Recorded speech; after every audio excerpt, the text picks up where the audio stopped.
اعوذ باللہ من الشیطان الرجیم بسم اللہ الرحمن الرحیم الحمد للہ رب العالمین الصلاة والسلام علی سیدنا ونبینا وحبیب قلوبنا وطبیب نفوسنا ابی القاسم المصطفى محمد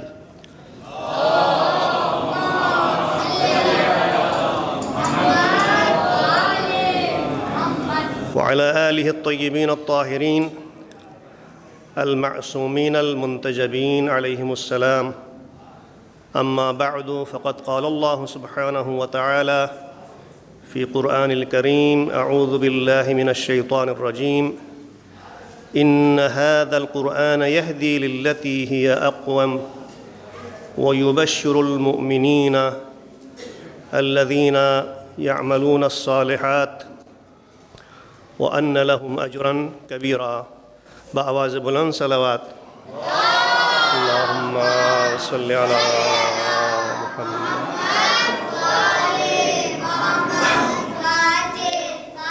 مؤمنین کرام، عزیز طلباء، نوجوانان مکتب تشیع،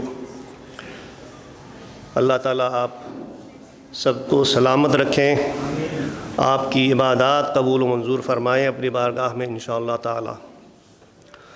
اور میں خراج تحسین پیش کرتا ہوں ان جوانان ملت تشیع کو جو معارف الہیہ سے، معارف اہل بیت سے سماج کے نوجوانوں کو آشنا کرنے کے لیے اس طرح کی محفلیں سجاتے ہیں۔ اللہ تعالیٰ ان کی توفیقات خیر میں اضافہ فرمائے انشاءاللہ۔ تو جس موضوع کے اوپر گفتگو کرنے کی توفیق حاصل کر رہا ہوں وہ ہے قرآن کریم کتاب ہدایت۔ اللہ سبحانہ و تعالیٰ نے انسان کو خلق فرمایا اور نعمت زندگی سے ہمیں نوازا۔ تو جس ذات مقدس نے انسان کو نعمت زندگی سے نوازا ہے، اس ذات باری تعالیٰ نے زندگی کرنے کے اصول بھی بیان کیے ہیں کہ زندگی کس طرح ہمیں کرنی چاہیے۔ اللہ ہی بہتر بیان کر سکتا ہے کہ ہمارا طرز زندگی کیسے ہونی چاہیے، کیونکہ ہمارا خالق پروردگار ہے۔ ہمارے خیر و صلاح سے، تمام موجودات سے، تمام مخلوقات سے زیادہ ہمارے خالق کو معلوم ہے کہ کن اصولوں کے ہمیں پابند ہونا چاہیے تاکہ دنیا میں بھی سعادت اور کامیابی حاصل کریں، اور عالم آخرت جو کہ ایک ابدی زندگی ہے اس میں بھی ہم سرخرو ہو جائیں، سکون کی زندگی گزار سکیں۔ تو زندگی کے اصول بیان کرنے کے لیے اللہ تعالیٰ نے قرآن کریم جیسی کتاب کو اپنے حبیب حضرت محمد مصطفیٰ صلی اللہ علیہ وآلہ وسلم محمد کے قلب مطہر پر بذریعہ جبرائیل امین نازل فرمایا۔ وقتاً فوقتاً مختلف موقعوں پر، مختلف مناسبات سے، مختلف حالات میں وقتاً فوقتاً آیات کریمہ نازل فرمایا، اور قرآن کریم کے نزول سے اختتام قرآن تک تقریباً 23 سال کے عرصے میں کتاب ہدایت کامل ہو گئی۔ تو آیہ شریفہ جو کہ عنوان کلام قرار دیا تھا، اس کا ترجمہ پہلے آپ کے سامنے میں بیان کروں اور موضوع سے مربوط کچھ باتیں، کچھ معروضات آپ کے سامنے پیش کرنے کی جسارت کروں گا۔ اللہ سبحانہ و تعالیٰ سورہ اسراء کی 9ویں آیت میں ارشاد فرماتا ہے کہ ان ھذا القرآن یہدی للتی ہی اقوم۔ ان یہ تحقیق کے لیے آتا ہے، لفظ تحقیق ہے، اور عربی گرامر کی روح سے حروف مشبہۃ بالفعل میں سے ایک ہے۔ ان کا معنی ہے بے شک۔ قرآن شریف میں آپ کو یہ لفظ زیادہ دکھائی دیں گے، ان الذین آمنوا وعملوا الصالحات ان لہم جنات سے، یہ وہ لوگ جو ایمان لائے ہیں اور نیک عمل اچھے اچھے کام کرتے ہیں، ان کے لیے بہشت ہے، آپ جیسوں کے لیے کہ آپ نماز صوم و صلات کے لیے پابند ہے، عزاداری حضرت سید الشہداء بھی بجا لاتے ہیں، بطور خاص ہمارے جو چھوٹے چھوٹے بچے ہیں ماشاءاللہ، یہ تو بہت ہی اللہ کے پیارے ہیں، اللہ کے محبوب ہے، بار فرشتے آپ کے حق میں دعا کرتے ہیں، خوش ہوتے ہیں۔ دیکھو میرے بندوں کے چھوٹے چھوٹے بچے جن پر نماز واجب نہیں ہے، وہ مسجد میں آ کے نماز پڑھتے ہیں۔ تو فرماتے ہیں کہ ان ھذا القرآن یہدی للتی ہی اقوم، بے شک یقیناً، ان کا معنی ہے یقیناً، بے شک ان ھذا القرآن، یہ قرآن، ھذا اسم اشارہ ہے، یہ قرآن، یہدی راستہ دکھاتا ہے، راہ دکھاتا ہے۔ کون سے راہ؟ آپ کو دنیا میں بہت سارے ملیں گے کہ آپ راہ دکھائیں گے، لیکن غلط راستہ دکھانے والے بھی بہت ہوں گے، صحیح ہے؟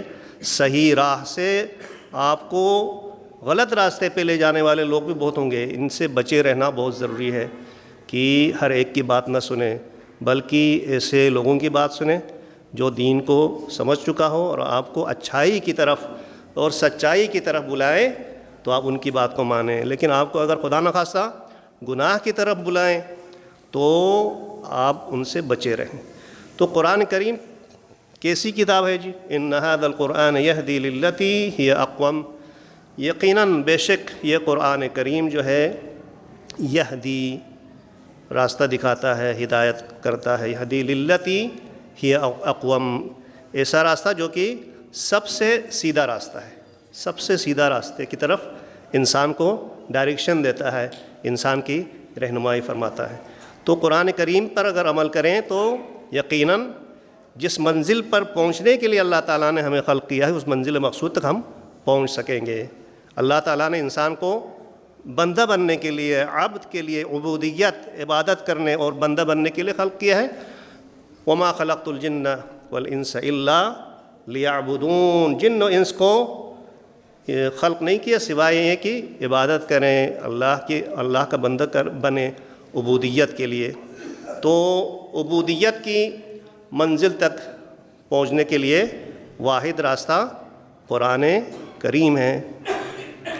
تو آگے فرماتے ہیں کہ وَيُبَشِّرُ الْمُؤْمِنِينَ، اور قرآن کریم خوشی سناتا ہے، بشارت سناتا ہے، خوشخبری سناتا ہے، کس کے لیے؟ مومنین کے لیے۔ آپ جیسے مومنین کے لیے بشارت ہے، آپ کے لیے بہشت ہے الحمدللہ۔ محب امیر المؤمنین مولا کائنات علی بن ابی طالب علیہ السلام، اللہم صلی علی محمد وآل محمد۔ تو اس مولا کی محبت ہمارے دلوں میں موجود ہے اور اتباع کرتے ہیں امام معصوم کی، تو آپ کے لیے بہشت ہے۔ اللہ تعالیٰ قرآن کے ذریعے بشارت دے رہے ہیں آپ کو کہ وَيُبَشِّرُ الْمُؤْمِنِينَ، مومنین کو بشارت دیتے ہیں۔ کس چیز کی بشارت؟ اَنَّ لَهُمْ أَجْرًا كَبِيرًا، ان کے لیے بہت بڑا ثواب ہے، ان کے لیے بہت بڑا اجر ہے۔ تو قرآن شریف کتاب ہدایت ہے، سیدھا راستہ دکھانے والی کتاب ہے۔ ھدی للمتقین، متقین کی ہدایت کرتے، ھدی للناس، تمام لوگوں کی ہدایت کے لیے قرآن کریم ہے۔ تو اس حوالے سے انشاءاللہ کچھ باتیں آپ کی خدمت میں عرض کروں گا کہ قرآن کی اہمیت کیا ہے اور ہماری ذمہ داری قرآن کریم کے حوالے سے کیا ہے۔ قرآن کریم جیسا کہ آپ کو معلوم ہے کہ معجزہ ہے، معجزہ یہ زندہ و جاوید ہے، ابد تا قیامت تک معجزہ ہے، اور ہر نبی کو اپنے زمانے کے حالات کے مطابق اللہ تعالیٰ نے معجزہ عطا کیا۔ جیسا کہ حضرت عیسیٰ کے دور میں طب و طبابت، علاج، معالجے وغیرہ کا چرچا تھا، طبیب بہت تھے، تو خداوند عالمین نے اسی پیشے سے مربوط معجزہ عطا فرمایا کہ اندھوں کو بینا کرنے کی طاقت، مردوں کو زندہ کرنے کی طاقت، اور برس کی بیماری کا علاج، یہ تمام طاقتیں جناب حضرت عیسیٰ کو عطا کیا۔ تو اسی طرح جو ہے ہمارے نبی کریم حضرت محمد مصطفیٰ صلی اللہ علیہ وآلہ وسلم کے زمانے میں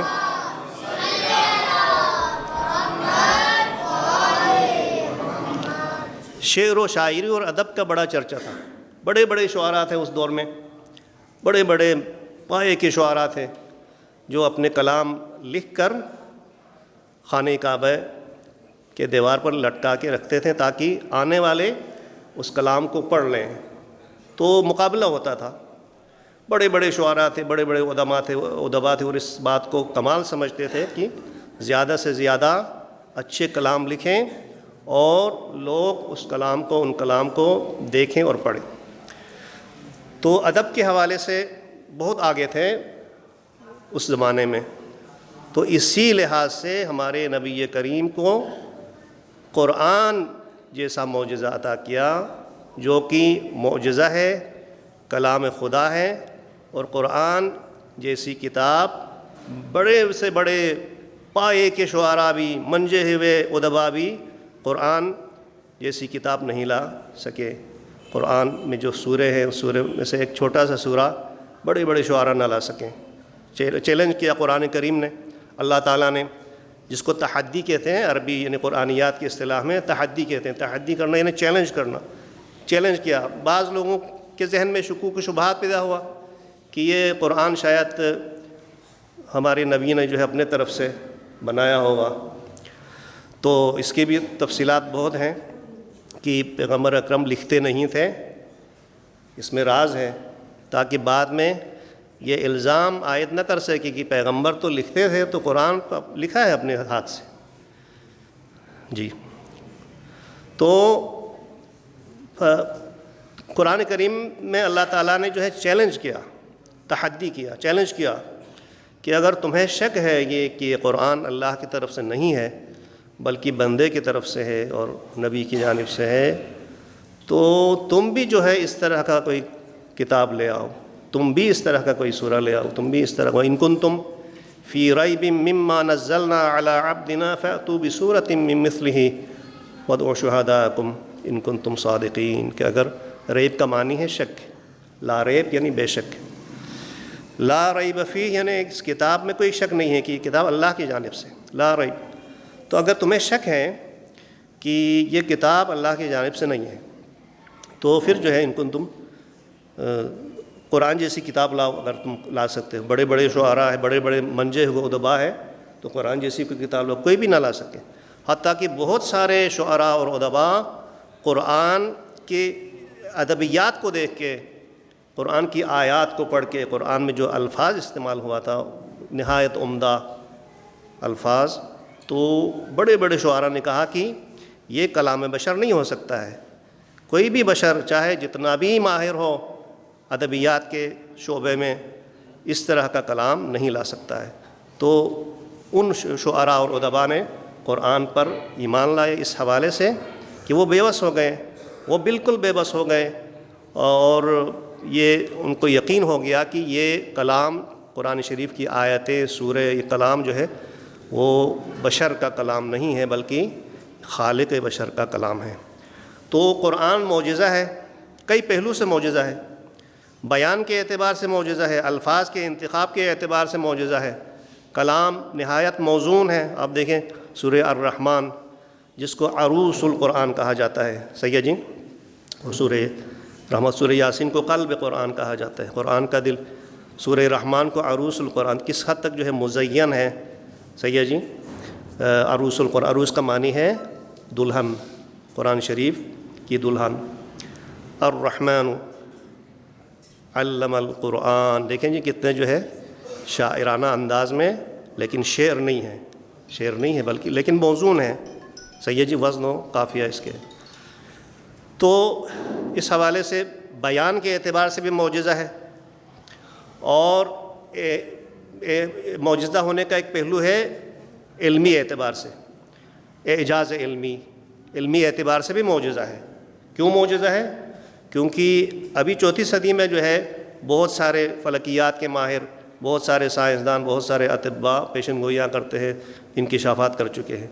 لیکن اس دور میں، ابتدائی دور میں، جب لوگ ان پڑھ تھے کوئی دانشور اس زمانے میں نہیں تھے، فلکیات کے ماہر نہیں تھے، تو اس دور میں جو ہے فلکیات کے بارے میں نظریات پیش کیا اللہ تعالیٰ نے، نجوم کے بارے میں، خلقت زمین و آسمان کے بارے میں، انسان کی خلقت کے مراحل کو بیان کیا، حالانکہ تمام انسان ان تمام چیزوں سے جاہل تھے، کوئی جانتا نہیں تھا، لیکن اللہ نے قرآن کریم میں یہ بیانات فرمائے. تو یہ علمی اعتبار سے قرآن معجزہ ہے. صحیح ہے جی. اسی طرح اعجاز عددی ہے، اعجاز ادبی اور دوسرے پہلو ہے جو بہرحال ہمارے موضوع سے زیادہ مربوط نہیں ہیں. تو قرآن معجزہ ہے جی. قرآن معجزہ ہے اس حوالے سے کہ قرآن تو قرآن کی کلمات، قرآن کے الفاظ وہی ہیں جو ہم سکول میں جا کے یا دینیا سینٹر میں سیکھتے ہیں، الف با تا ثا جیم ہا خا دال ذال را زا سین شین صاد ذات تا یا تک. صحیح ہے جی. وہیں 28 عربک الفابیٹ میں 28 لیٹرز ہیں 28 لیٹرز ہیں، انہی حروف سے بنے ہیں. لیکن اللہ تعالیٰ نے اب عام لوگ جو ہے انہی حروف سے ممکن ہے برے الفاظ بھی بنائیں، ممکن ہے ایسے الفاظ بنائیں کہ وہ الفاظ اگر زبان پہ جاری کریں تو کسی دوست کا، کسی مومن کا دل ٹوٹ جائے، ایسے الفاظ بنائیں. لیکن اللہ تعالیٰ کی یہ قدرت ہے کہ اللہ تعالیٰ نے انہی حروف الف با تا ثا سے قرآن کریم کے الفاظ کو بنایا، جو کہ باعث ہدایت ہیں، جی. قرآن شریف میں ٹوٹل 114 سورے ہیں، 114 سورہ. دیر آر 114 سورہ ان دا ہولی قرآن. صحیح ہے جی. قرآن کریم میں ٹوٹل 114 سورے ہیں، یاد رکھیں. ٹھیک ہے جی. ہاں. تو ان 114 صورتوں میں سے 29 سورے کا آغاز، 29 سورے کا شروع جو ہے وہ حروف مقطعات سے ہوتا ہے. حروف مقطعات آپ نے سنا ہے؟ حروف مقطعات کیا ہے جی بتائیں. ماشاء اللہ. آپ کا نام کیا ہے جی؟ برہان. برہان صاحب نے صحیح جواب دیا. حروف مقطعات وہی حروف ہے جو ابھی ہم سورۃ الفاتحہ جو کہ پہلا سورہ ہے، اس کے بعد والا سورہ بقرہ سب سے بڑا سورہ ہے، طویل سورہ ہے. صحیح ہے جی. جی. تو تقریباً 2.5 پاری پہ مشتمل ہے. تو سورہ بقرہ کی شروع جو ہے وہ حروف مقطعات سے ہوا ہے. بسم اللہ الرحمن الرحیم الف لام میم. دیکھیں الف لام میم، اس کو کہتے ہیں حروف مقطعات. اس کو ملا کے نہیں پڑھنا ہے. صحیح ہے جی. وہی پڑھنا جس طرح جو ہے ہم الف با میں پڑھتے تھے، عربی نیم سے پڑھنا ہے، عربی نام سے پڑھنا ہے، اور پہلے والے حرف کو بعد والے حرف سے ملائے بغیر پڑھنا ہے. الف لام میم. اور بہت سارے 114 سوروں میں سے 29 سورے کی شروع جو ہے حروف مقطعات سے ہوئی ہے. صحیح ہے. الف لام میم. اور آپ نے کیا بتایا؟ الف لام را بتایا تھا. ٹھیک ہے. اور کسی کے ذہن میں ہے حروف مقطعات بہت سارے ہیں. شاباش. الف لام میم صاد عین سین قاف کاف ہا یا عین صاد ہا میم. ٹھیک ہے جی. نون ایک حرف ہے، نون والقلم وما یسطرون. تو حروف ان کو کہتے ہیں حروف مقطعات. حروف مقطعات لفظ مقطعہ کی جمع ہے. مقطعہ یعنی قطعہ جدا جدا. ان حروف کو جدا جدا پڑھنا چاہیے، کہیں جو ہے الف لام را کو الر نہ پڑھیں. صحیح ہے جی. کسی نے کہا، ہمارے عربی کے استاد تھے، لینگویج ہمیں سکھاتے تھے، تو انہوں نے جو ہے کہا کہ میرا ایک دوست تھا، ان کو اللہ تعالیٰ نے ایک بیٹا عطا کیا تھا. تو ہمارے استاد فرما رہے تھے کہ ہم نے پوچھا دوست سے کہ آپ کے بیٹے کا نام کیا رکھا ہے؟ تو جواب دیا کہ جناب بیٹے کا نام الر رکھا ہے، الر. تو وہ حیران ہو گیا، بھئی یہ انگریزی کوئی نام ہوگا شاید، اسلامی نام تو نہیں ہے. الر. تو اس نے بتایا بھئی نہیں، یہ اسلامی نام ہے. بھئی اپنے قرآن میں دیکھ کے، قرآن کھول کے، قرآنی لفظ ہے یہ، لفظ قرآن، مسلمان ہیں. تو پھر وہ ذہن میں آ گیا کہ الف لام را کو ملایا ہے، الر. بیٹے کا نام الر رکھا ہے. اس طرح کے نام نہ رکھیں آپ. جو ہے ہمارے نبیوں کے نام رکھے، پیغمبر کے نام رکھے، مولا علی کے نام رکھے، امام حسین، ائمہ معصومین کے نام رکھیں، صحیح ہے؟ ہاں، اگر بیٹی ہو تو جناب زہرا سلام اللہ علیہ کے نام اور القاب رکھیں، جناب زینب سلام اللہ، جناب سکینہ کے نام رکھیں، صحیح ہے جی، اسلامی نام۔ تو یہ ہے کہ حروف مقطعات کو الگ الگ پڑھنا ہے، ایک حرف کو بعد والے حرف سے ملائے بغیر پڑھنا ہے۔ الف لام میم، ہا میم، الف لام را، کاف ہا یا عین صاد۔ بعض حروف مقطعات 2 حرف پہ مشتمل ہے، بعض 1 حرف پہ مشتمل ہے، بعض 5 حرف پہ مشتمل ہے، جیسا کہ آپ کو پتہ ہے۔ تو میں کیا عرض کرنا چاہتا ہوں، حروف مقطعات کے بعد قرآن کا تذکرہ آتا ہے سورہ بقرہ کے شروع میں، الف لام میم ذالک الکتاب لا ریب فیہ ہدی للمتقین۔ دیکھیں، حروف مقطعات کے بعد قرآن کا تذکرہ ہے۔ آپ جتنے بھی حروف مقطعات دیکھیں گے قرآن شریف میں، 29 سورہ کی ابتدا حروف مقطعات سے ہو رہی ہے، حروف مقطعات کے بعد کیا ہے جی؟ قرآن کا ذکر ہے۔ یہ پیغام دینا چاہتا ہے کہ قرآن کریم جو کہ معجزہ ہے، قرآن جیسی کتاب کوئی نہیں لا سکتا۔ بڑے بڑے منجے ہوئے پائے کے ادبا بھی قرآن جیسا سورہ آیت لانے سے عاجز ہیں۔ یہ کن چیز سے بنی ہے؟ کن چیزوں سے؟ یہی الف لام میم کے حروف سے، یہی ہا میم سے، یہی کاف ہا یا عین صاد کے ذریعے، انہی حروف کو، انہی عربک الفابیٹ کو، انہی حروف تہجی کو ملا کر جوڑ کر اللہ تعالیٰ نے ایسے عمدہ الفاظ بنایا کہ ان الفاظ سے جملہ بنا، آیت بنی، صحیح ہے جی، اور معجزہ ہو گیا، اور معجزہ ہو گیا۔ تو یہ ہے اعجاز کے بارے میں، معجزہ کے بارے میں۔ اور ہماری کیا ذمہ داری ہے قرآن کے بارے میں؟ قرآن نازل ہوا ہے کہ ہم اس کو پڑھ لیں، اس میں تدبر کریں، غور و فکر کریں، صحیح ہے جی۔ سب سے پہلا قدم جو ہے قرآن کی تعلیم سے اپنے دلوں کو روشن کرنے کے لیے یہ ہے کہ قرآن پڑھنا سیکھیں، قرآن پڑھنا سیکھیں، صحیح ہے جی۔ 5-6 سال کی عمر سے کوشش کرنی چاہیے قرآن پڑھنا سیکھیں، اور قرآن کو جو ہے عربی لہجے میں، جس طرح آپ انگریزی بولتے ہیں نا، تو انگریزی میں اگر بات کرنا چاہے تو یا تو امریکن ایکسنٹ یا برطانیہ کے لہجے میں، زیادہ تر ہمارے بر صغیر میں برطانیہ کا لہجہ رائج ہے، صحیح ہے جی، ہاں، کیونکہ بر صغیر میں مدت طویل جو ہے برطانیہ کی حکومت یہاں پہ رہی ہے، تو برطانیہ کے لہجے میں انگریزی، بعض ملکوں میں امریکن ایکسنٹ ہے۔ تو انگریزی کو ہم جو ہے انگریزوں کی طرح بات کرنا کو فخر سمجھتے ہیں، ہمارے بچے اسکول میں پڑھنے والے، صحیح ہے جی، اس کو ترقی کی علامت سمجھی جاتی ہے۔ تو اسی طرح قرآن شریف کون سی زبان میں نازل؟ عربی زبان میں۔ تو پیغمبر اکرم حضرت محمد مصطفیٰ صلی اللہ علیہ وسلم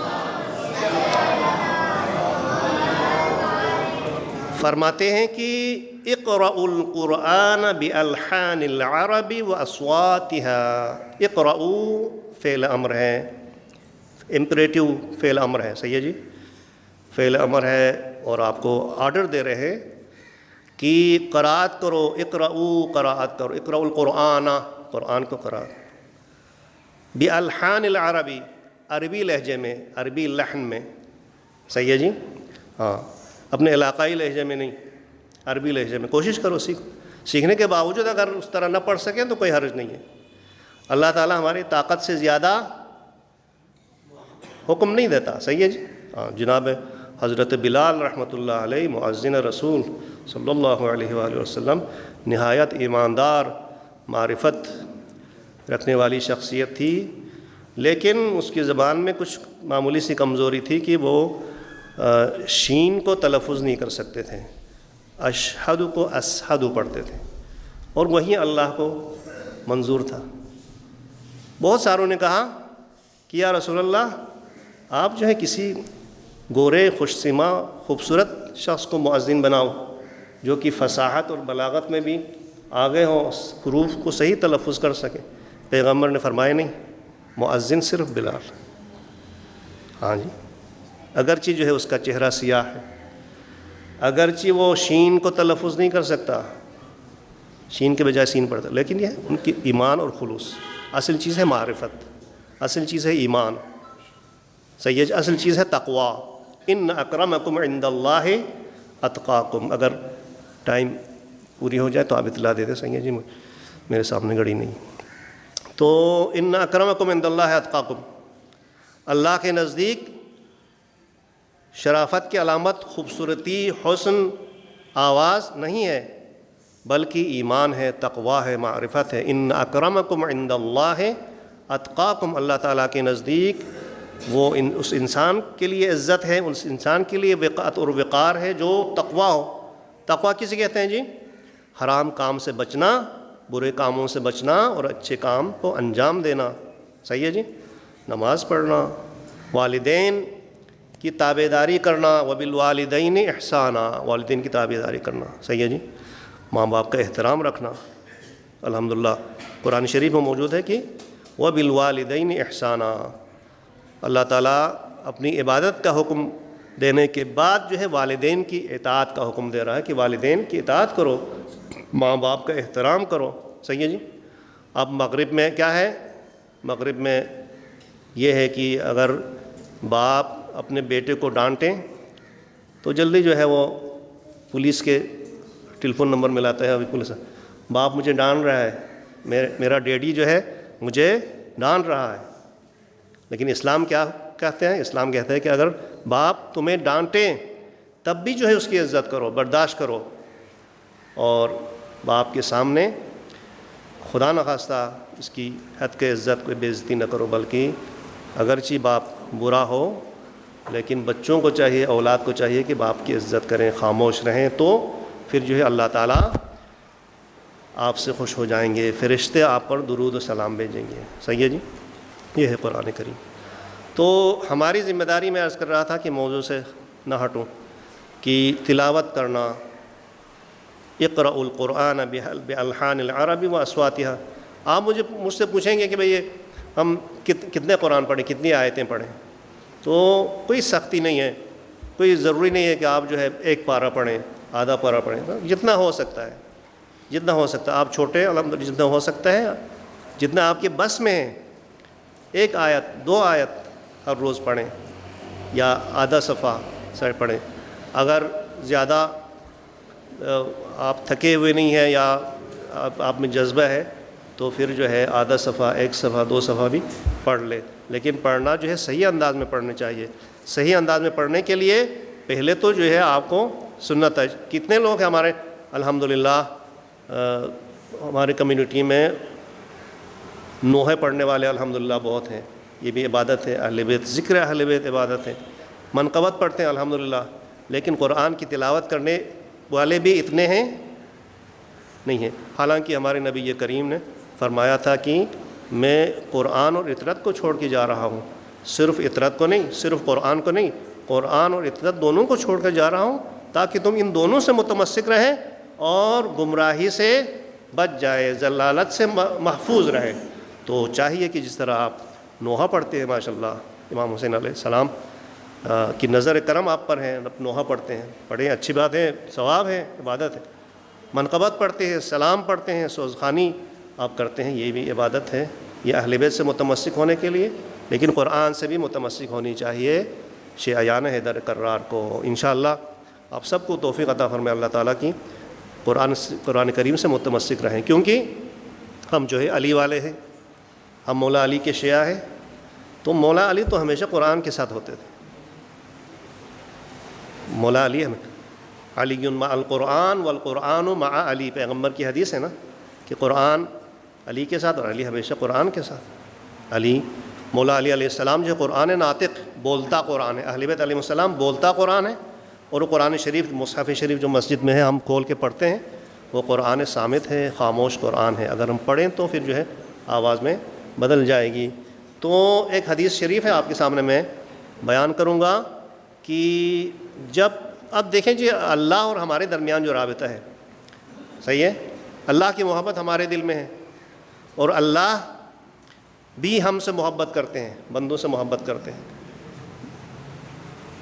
جتنا ماں باپ اپنے بچوں سے محبت کرتے اس سے کئی گنا زیادہ, کیا کئی گنا ہم اتعداد نہیں بتا سکتے ہیں, بے نہایت کئی گنا زیادہ جو ہے خداوند عالمین اپنے بندوں سے محبت کرتا ہے. اپنے بندوں کی زحمت, بیماری, رنج اللہ کو کے لیے تکلیف دہ ہے. تو دیکھیں دونوں طرف سے رابطہ، اللہ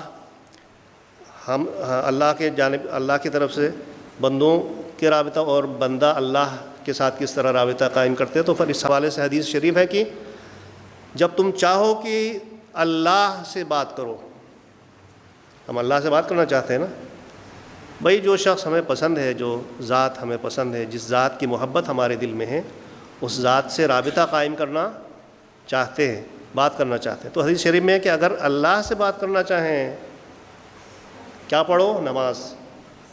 یہ جو نماز آپ جو پڑھ چکے ہیں، اللہ تعالیٰ آپ سب کو نمازیوں میں سے انشاءاللہ قرار دے دیں جی۔ بعض حدیثوں میں بچے جب 9 سال، لڑکا جب 9 سال کا ہو جائے، اور بعض حدیثوں میں ہے 7 سال کی عمر میں نماز پڑھنے کی عادت کریں۔ صحیح ہے جی، نماز پڑھنے کی عادت کریں، زیادہ اپنے آپ کو تکلیف میں نہ ڈالیں، لیکن نماز پڑھنے کی عادت کریں تاکہ بالغ ہونے کے بعد نماز بوجھ نہ بن جائے، نماز بآسانی آپ پڑھ سکیں۔ ٹھیک ہے، عادت ڈالیے۔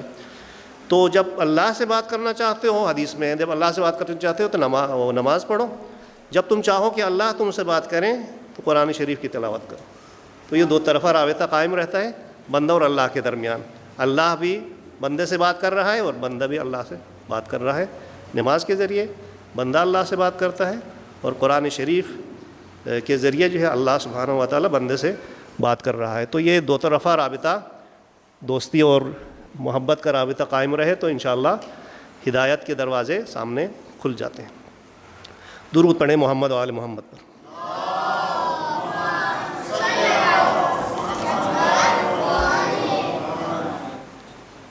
جی، تو ایک ذمہ داری یہ ہے کہ ہم قرآن کو پڑھ لیں۔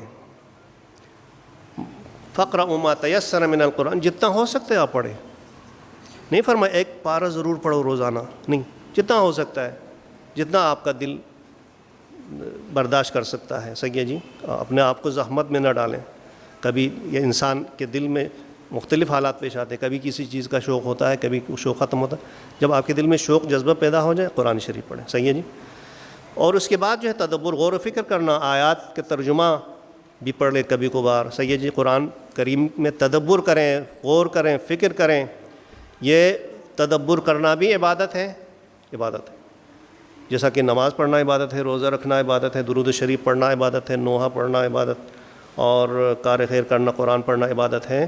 لیکن سوچنا، کسی بھی کام کو انجام دینے سے پہلے سوچنا، تدبر کرنا کہ یہ اگر میں یہ کام کروں تو اس کا نتیجہ اچھا ہوگا کہ نہیں ہوگا۔ جلد بازی نہ کریں، کسی کا کوئی کام آپ کو اچھا لگا جلدی کریں، ہو سکتا ہے کہ وہ شیطان جو ہے اس کی طرف، اس کام کی طرف آپ کو لے جا رہا ہے۔ غور کریں کہ اس کی عاقبت اگر اچھا ہو تو پھر جو ہے آپ اس کام کو انجام دے دیں۔ کہ غور و فکر کرنا، قرآن میں تدبر کرنا، یہ خود ایک عظیم عبادت ہے، جیسا کہ ہمارے پیارے نبی کے صحابی حضرت ابو ذر غفاری رحمۃ اللہ علیہ کے بارے میں ایک روایت ہے کہ جناب ابو ذر کی اکثر عبادت جو ہے تدبر اور سوچ تھی۔ نماز اور عبادت بھی پڑھتے تھے، لیکن کہیں عبادت، نماز اور مستحبی نماز سے کہیں زیادہ جو ہے تدبر کرتے تھے، غور و فکر کرتے تھے۔ اکثر حدیث میں ہے کہ اکثر عبادت ابی ذر التفکر والاعتبار، حضرت ابی ذر کی عبادت زیادہ تر جو ہے تفکر اور عبرت لینا، دوسرے لوگوں کی بدبختی سے، دوسرے گناہوں کے انجام، بہت سارے گناہ لوگ کرتے ہیں دنیا میں اس غرض سے کہ گناہ میں لذت ہے، لیکن گناہ میں لذت نہیں ہے۔ گناہ انسان کے دل کو سیاہ کرتا ہے، انسان کے دل کو کالا کرتا ہے، اور اسی دنیا کی خوشی بھی اللہ تعالیٰ اس سے چھین لیتا ہے۔ تو یہ نہ سوچیں کہ آپ جو ہے خدا نخواستہ غلط فلمیں دیکھیں، خدا نخواستہ غلط تصویریں دیکھیں تو آپ خوش رہیں گے، نہیں۔ یہ جو ہے ندامت اور پشیمانی، ہمارے نفس میں جو نفس لوامہ ہے جو ملامت کرتا ہے، اس سے جو ہے ہماری طبیعت خراب ہوتی ہے۔ گناہ کے ذریعے انسان کی طبیعت خراب ہوتی ہے، لیکن عمل خیر کے ذریعے انسان کے دل میں خوشی آ جاتی ہے۔ نماز کے ذریعے، نماز اللہ کو یاد کرنا، اللہ کو یاد کریں تو اطمینان، سکون، چین دل میں پیدا ہوتا ہے، انگزائٹی، ڈپریشن، پریشانی سب ختم ہو جاتی ہے۔